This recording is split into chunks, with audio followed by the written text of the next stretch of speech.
Okay, let's unpack this. So today we're doing a deep dive into something that, we all think we know, but maybe we don't. The scientific method. Right. And our mission here isn't just to go over the steps you memorized in school. We're aiming higher.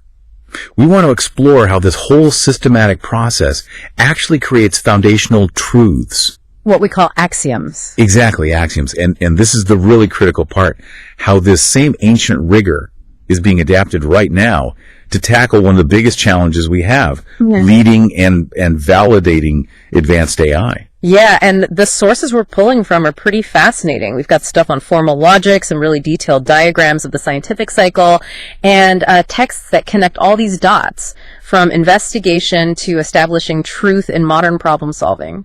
So if you're out there trying to get up to speed on something complex, and you need to do it with absolute rigor, this framework we're discussing is, it's portable. You can apply it anywhere. From the lab to, like you said, managing tech systems. Absolutely.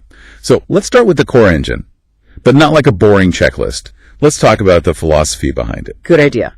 The whole thing is a systematic process, obviously, for investigating observations.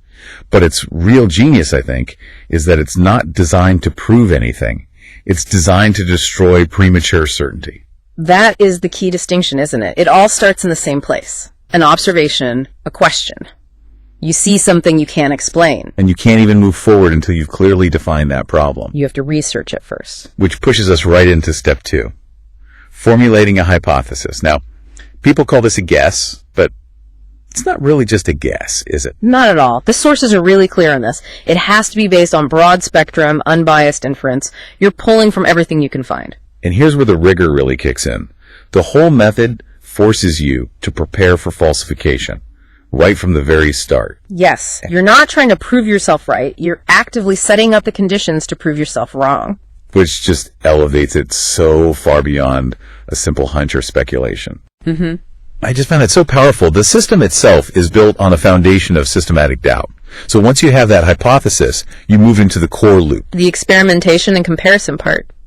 You design your test, you run it, and then comes the most important part, the measurement. The comparison phase. And this is where you pit your observed results, so what actually happened, right, against the expected results. That's what should have happened if your hypothesis was correct. And if they don't line up, if you get a discrepancy. That's the feedback loop. The process demands you go straight back and refine the hypothesis. You don't get to just ignore the bad result. This is what stops confirmation bias in its tracks.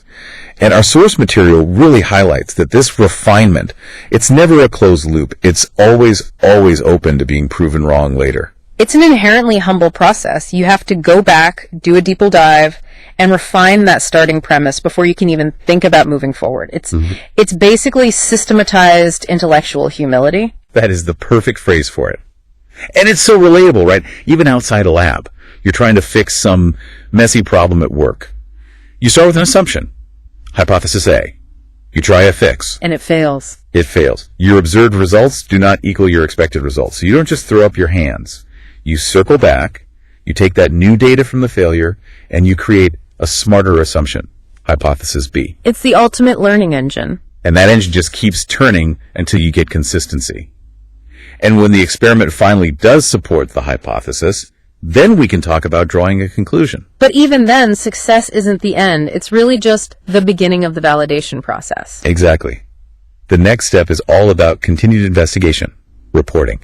If your first hypothesis holds up, great. Now you have to run more experiments, often different kinds of experiments, based on it. And, critically, you need confirming results from independent experiments. Someone else has to be able to get your result before it gains any real status. And that's the bridge, right? That's how we get from a simple conclusion to something foundational. It's a huge leap. The confirmed finding is proposed as a theory. People start acting on it. And eventually, if it holds up time and time again, those findings get published as a premise. Or, as we've been saying, an axiom of truth. Okay, so let's nail down that word axiom, because it's fundamental, but it gets used a little differently depending on the field. It can be slippery. So an axiom, or a postulate, is just a statement that's taken to be true. It's the starting point for any other reasoning you're going to do in that area. And the etymology is just wonderful. It's from the ancient Greek, axiosma. It means that which is thought worthy or fit. Something that just seems self-evident. Or at least commends itself as a good starting place. But that's where the definition splits a little, right? Between classic philosophy and modern logic. In classic philosophy, an axiom was seen as a statement that was so self-evident, so universally true that you couldn't even argue with it. Undeniable truths. But modern logic and math have a more functional view. A much more functional view. An axiom is simply the accepted starting point for reasoning within a defined system. It doesn't have to feel universally true to everyone on the planet. It just has to be the ground rule for the game you're playing. That distinction is so crucial, especially when you look at how we build systems of knowledge. I mean, think about something like geometry. Perfect example. You have a theory about shapes in space. The non-logical axioms, the postulates, are your starting rules.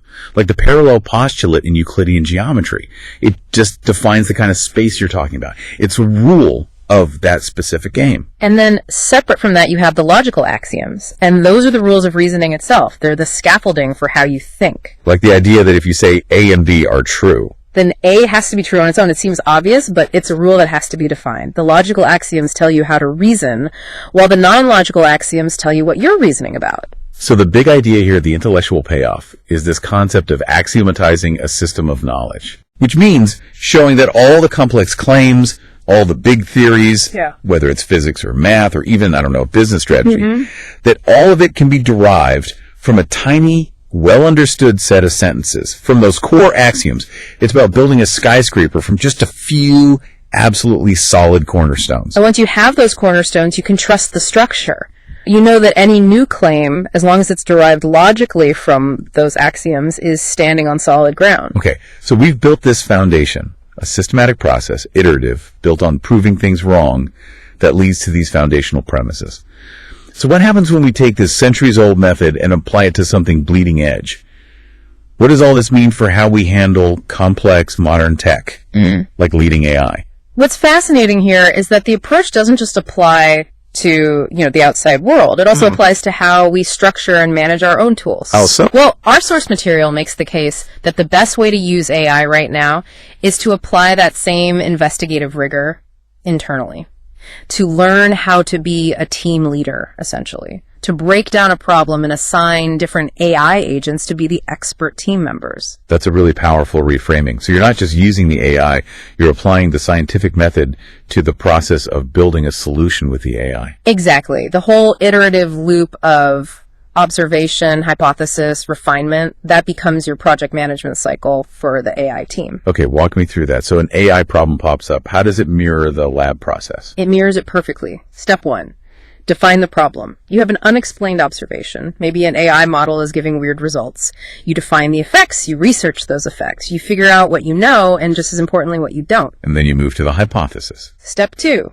Hypothesis purpose. You make your initial guess at the root cause. But with AI, there's an extra layer. You also have to list all the other things, the symptoms, that might be disguising the root cause. Because it's so complex. Exactly. So you build that hypothesis based on unbiased inference, and you prepare to falsify it, same as in the lab. Which brings us to step 3, the testing. The methods testing. And this is where the AI leadership part really comes in. You brainstorm a whole sequence of tests using your different AI agents or models to get to the truth. And the standard for truth in these digital systems, well, the bar is set incredibly high. This feels like a huge takeaway for anyone in tech or data analysis. Our sources define truth in this context, not as just, a simple consensus. No. It's the correlation of Six Sigma results from different sources. And you really have to understand what Six Sigma means to feel the weight of that. It's a statistical measure of near perfection. We're talking what, like 3.4 defects per million? 3.4 errors per million opportunities. It's an insane level of confidence. So why? Why is that level of rigor? 99.99966% accuracy. Why is that the standard for establishing a truth when you're dealing with AI? Because the potential for hidden errors is it's exponential. You're dealing with data drift, with systemic bias, with non-obvious flaws in the model. A simple 95% confidence just isn't good enough when you have, say, human safety or critical infrastructure on the line. So you need multiple independent tests. Different sources or different AI agents all have to agree at that Six Sigma level before you can call it a reliable premise. That's it. So that comparison, phase observed results versus expected results, it's happening constantly across multiple expert agents, and they all have to hit that near perfect mark. Which makes that iterative refinement loop even more intense. Oh, absolutely. You test the hypothesis with your agents, you analyze the correlated results. If they don't hit Six Sigma, you go right back to the hypothesis, redefine the problem, re-engineer the methods. It's the same skeptical loop, just applied inside a massively complex digital world. And the cycle ends in the same way. Once you finally get that near-perfect correlation through repeatable independent tests, then the finding is robust enough. You can propose it as a theory. You act on it, you integrate the solution, and you publish those results as a new foundational axiom for that specific AI system. the integrity of the process holds. It's still observation-driven, hypothesis-led. Falsification-based, and built on the need for independent, high-confidence validation. It's the structured path from doubt to dependable truth, whether you're in a chemistry lab or managing a huge AI operation. So we started this deep dive by mapping that systematic process observation, hypothesis, experiment, conclusion, and we've connected it directly to how we create our foundational beliefs. The scientific method at its heart is really a structured argument. It's built on falsification and comparison, and that's what gives you the confidence to turn ideas into reliable knowledge. And we saw that the real power of this is the ability to axiomatize a system, to show that all the complex claims in a field can be derived from just a small, well-understood set of sentences, the core axioms. It's about finding those cornerstones. So we want to leave you with this. We encourage you to take this systematic approach and think about your own field of endeavor. If you had to axiomatize the knowledge in your professional or even your personal life, what would those cornerstones be? What are the 3 or 4 core non-negotiable axioms, those starting premises taken to be true in your system, that all your other claims and decisions are built on? Think on that until the next deep dive.